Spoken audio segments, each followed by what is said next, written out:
Eu quero agora falar sobre o ministro Alexandre de Moraes, sobre a aplicação da Lei Magnitsky, porque a CEO da Transparência Internacional criticou a aplicação da lei contra o ministro.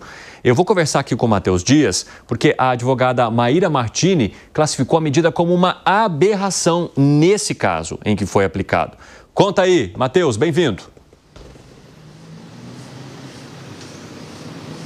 Evandro, boa tarde para você, boa tarde a quem nos acompanha. Então, Maíra Martini, que é a CEO da Transparência Internacional, uma organização mesmo de pelo menos 100 países que combatem corrupção ao redor do mundo. A CEO hoje é brasileira. Maíra Martini, então, comentou o fato da Lei Magnitsky, da aplicação dela contra o ministro do Supremo, Alexandre de Moraes. Como você bem disse, para ela é uma aberração. Ela disse que, neste momento, a lei está sendo usada para fins completamente diferentes dos quais a lei foi criada. Maíra disse que essa lei tinha como objetivo combater injustiças, principalmente em países nos quais a política está completamente cooptada, e neste momento ela está sendo usada para outros fins. Ela disse que essa lei sempre teve, uma certa opção, um certo risco de ser aplicada para cunho político, e agora realmente ela sente que é este motivo que está fazendo com que Trump acione essa lei sobre Alexandre de Moraes, e isso abre precedentes muito perigosos para a CEO da Transparência Internacional. Ela comentou também outros pontos nessa entrevista exclusiva que ela deu para o jornal O Globo. Ela disse também que comentou sobre a proposta da mudança no foro privilegiado, disse que essas discussões, esses debates não dão certa clareza e também certa credibilidade tanto para o judiciário quanto para o setor político como um todo no país, e que para ela é óbvio o interesse, aliás, dos políticos serem julgados em primeira instância. Para ela, isso significa que eles sabem que os julgamentos nunca vão acabar pela infinidade de recursos que podem ser usados, né, Evandro? Ela comentou também que para acabar a corrupção num determinado país, como o Brasil, deve-se identificar ou analisar as fraudes fiscais antes que elas realmente fiquem escancaradas e não apenas punir depois que essas fraudes já foram vazadas, né? Comentou também, por fim, na entrevista sobre a COP30 sendo realizada no Brasil em novembro desse ano. Ela disse que é uma extrema oportunidade para o país se mostrar ao mundo como um país que tem a liderança em integridade e transparência, e que para ela, para que isso aconteça, não pode ter nenhum acesso ou nenhum, de uma certa forma, privilégio a grupos econômicos nessa reunião para tratar das negociações climáticas, viu, Evandro? Valeu, Matheus Dias. Um abraço para você. Bom trabalho aqui em São Paulo. Alan Gani, a preocupação da presidente da Transparência Internacional é de que a Lei Magnitsky comece a ser usada agora a bel prazer daquele que estiver no cargo e que possa querer aplicá-la a qualquer pessoa que seja destoante de seu pensamento ideológico ou por algum outro motivo que não aquele que ela entende que seja o ideal para a aplicação de uma lei como essa. Ou seja, nesse caso, ela considera uma aberração, um uso político por Donald Trump ao ministro Alexandre de Moraes, e que possa abrir outros precedentes, não só contra o Brasil, mas contra qualquer outro país que o presidente Donald Trump entender que esteja fazendo algo do qual ele não goste. Como é que se avalia essa análise? Vamos lá, vamos botar a bola no chão. Em relação ao ministro do Supremo, eu acredito que há fundamento porque cidadãos norte-americanos foram prejudicados e empresas dos Estados Unidos foram prejudicados sem o direito à ampla defesa, censura prévia, etc. E você acha que isso deve ser aplicado à figura do ministro e não à instituição que ele pertence, que é no caso o Supremo Tribunal Federal, porque ele atuou dentro do Supremo. Então, a figura, a pessoa física dele. Agora, de fato, a utilização da lei, no caso da filha do Padilha, eu acho que é desproporcional, porque daí você está começando a abrir precedentes perigosos. Se você usar a lei também por conta de tarifaço, algo relacionado nesse sentido, amanhã muda o governo. Amanhã não é mais o governo Trump. Amanhã vem um governo democrata. Aí o governo democrata diz o seguinte: olha, Suprema Corte do Brasil deveria ter cota, 50% para mulheres ou, 25% para trans. E aí, como é que a gente fica? Então, os precedentes são perigosos. Eu entendo o diagnóstico. O diagnóstico, há um excesso das medidas aqui do Poder Judiciário, mas a gente também tem que tomar cuidado com o remédio a ser aplicado. Mesma coisa do caso Mais Médicos. Eu sou muito contra o programa Mais Médicos, mas também você utilizar a lei por conta do programa Mais Médicos, você abriu precedente. Amanhã é um governo democrata. E aí? Aí o governo democrata vai falar, opa, a gente quer a absolvição ali do político X, do partido de esquerda que está envolvido em corrupção. Como é que fica? Agora, no caso específico do ministro da Suprema Corte, Evandro, eu acredito que há lastro sim, porque houve desrespeito a cidadãos e empresas norte-americanas, como eu falei, censura prévia e não o direito à ampla defesa. Piperno, você entende que há sim um lastro ou seria uma aberração, como menciona a CEO da Transparência Internacional? Total aberração, repetida, aliás, pelo criador da lei, o deputado Jim McGovern, falou de novo aqui no final de semana, também pelo jurista que é o co-criador da lei.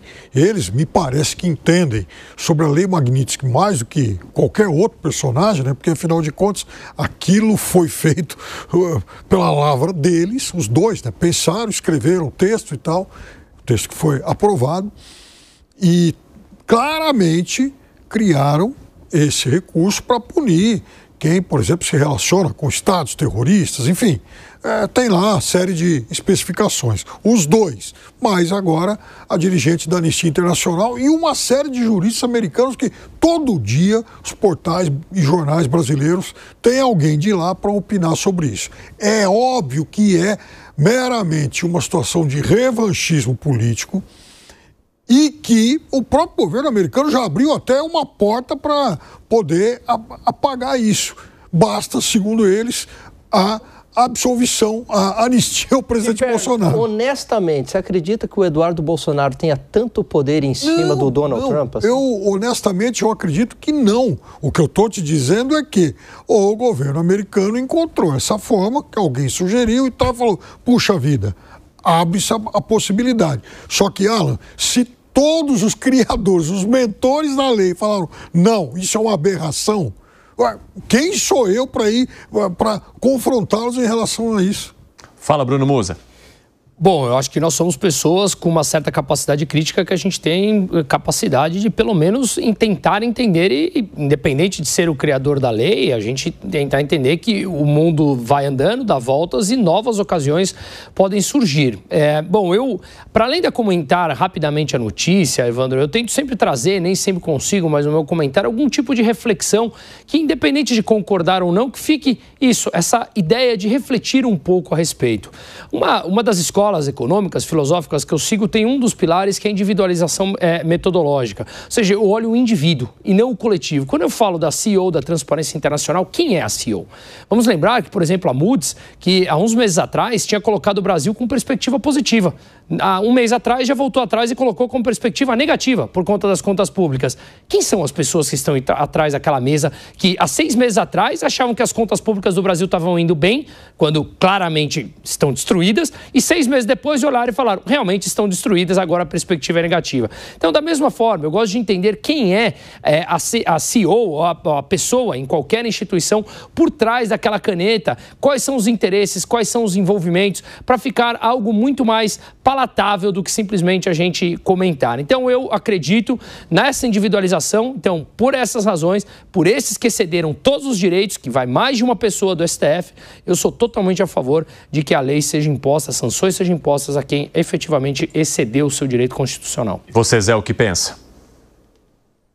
Esta lei, ela é forte demais, né? Ela é uma lei internacional, uma rara lei internacional. Isso porque pode ser aplicada, como aqui no caso, em qualquer país, em qualquer estado, enfim. É uma lei muito forte. É um canhão que está sendo usado para matar um espaço menor, né?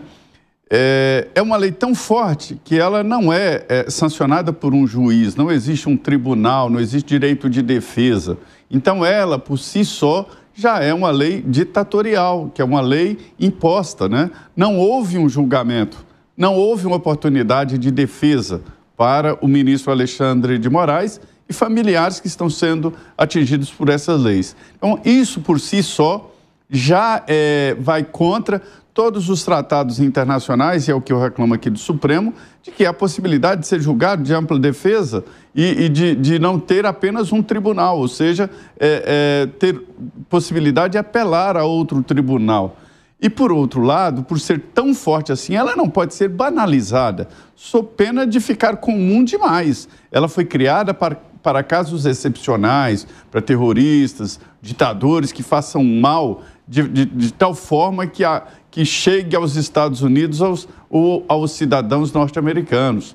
Agora, ela não está sendo imposta a um CPF. É um ministro do Supremo, portanto, é o Supremo Tribunal Federal. E mais, as decisões que a organização da lei contra o ministro usou, todas as decisões foram aprovadas pelo coletivo, ou pelo plenário, ou pela primeira turma.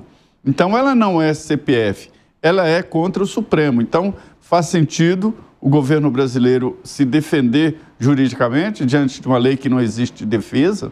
Quer dizer, por si só já é complexo isso aí, né? Você pode ser, a qualquer momento, qualquer um de nós cai numa lei dessa, né? E aí, você não tem direito de defesa, não tem direito de julgamento, isso é contra a natureza do direito. Toda a história do direito presume-se a possibilidade de defesa, de argumentos e tal, e nesse caso não. Então eu acho que é banalização, acho uma boa lei, deve ser aplicada em casos extraordinários, e está sendo banalizada. A primeira vez que eu ouvi falar que isso aconteceria, fontes que me disseram, eu falei, eu não acredito.